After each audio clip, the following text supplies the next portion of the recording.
Le glacier des Bossons déploie sa magnifique cascade de glace dans la vallée de Chamonix, au-dessus du village des Bossons.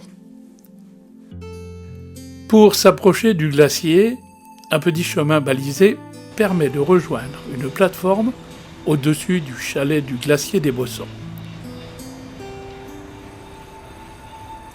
Pour les moins courageux, un télésiège permet d'écourter la promenade pour monter au chalet.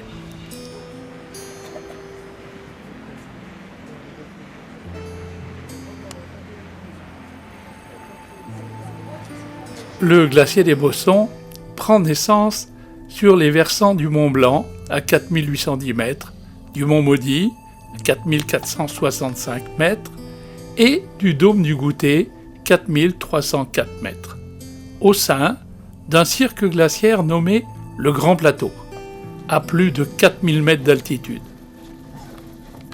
Depuis ce point, les glaces s'écoulent vers le nord, se divisant rapidement en deux masses séparées par le rocher de l'Heureux Retour, le pic Wilson et les Grands Mulets. La fonte significative de la glace donne naissance à 3 cours d'eau: le torrent de la Creuse, le torrent de la Crozette et le torrent des Bossons.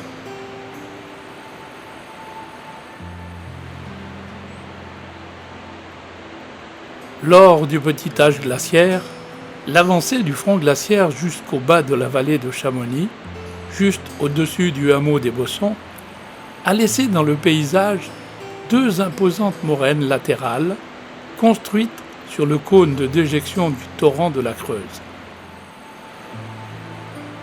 Ces formations témoignent de l'histoire et de l'évolution du glacier des Bossons au fil des siècles.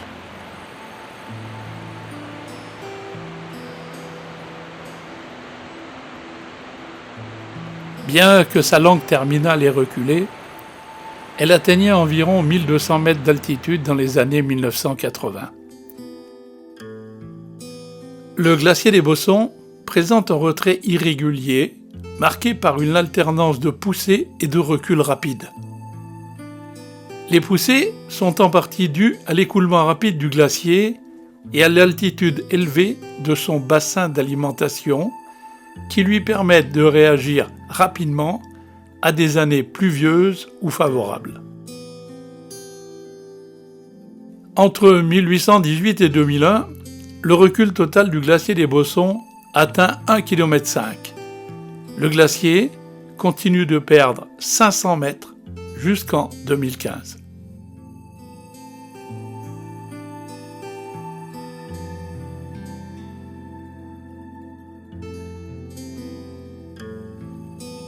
Ces images, issues d'une vidéo personnelle de 1966, ont été tournées à l'endroit indiqué où l'épaisseur de glace était proche de 200 mètres.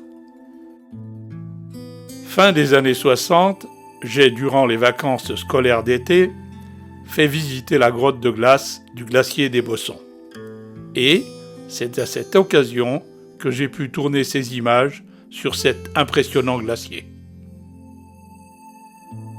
Compte tenu de l'avancée spectaculaire du glacier, due à la forte pente, la grotte devait être creusée 2 fois dans l'été, du fait qu'elle se crevassait et se déformait au fur et à mesure de son avancée, évaluée à cette époque à 50 cm par jour.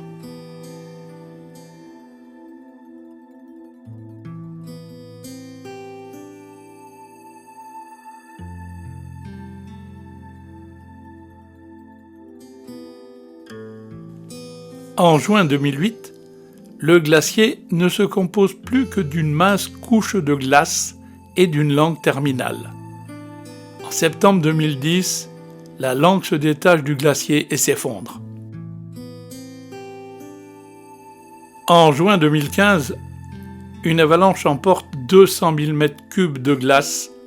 Le réchauffement global est probablement à l'origine de cet événement.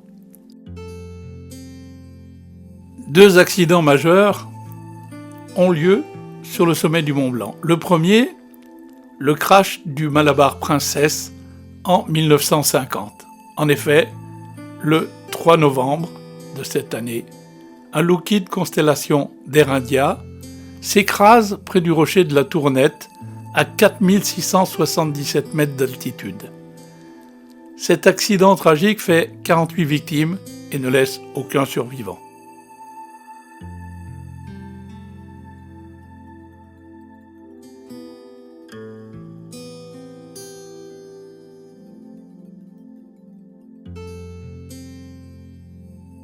Le 24 janvier 1966, un autre avion d'Air India, le Kanchenjunga, un Boeing 707, s'écrase presque au même endroit que le Malabar Princess.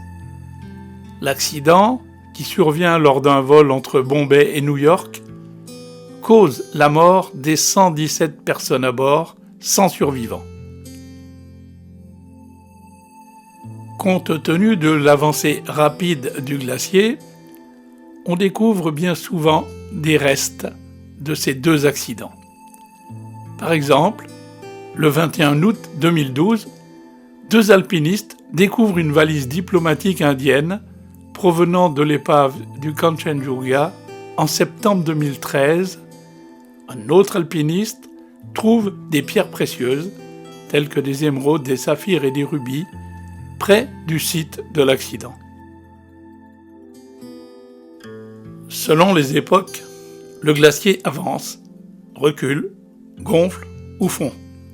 Quant à sa langue terminale, elle restitue tout ce que le glacier a englouti au fil des années.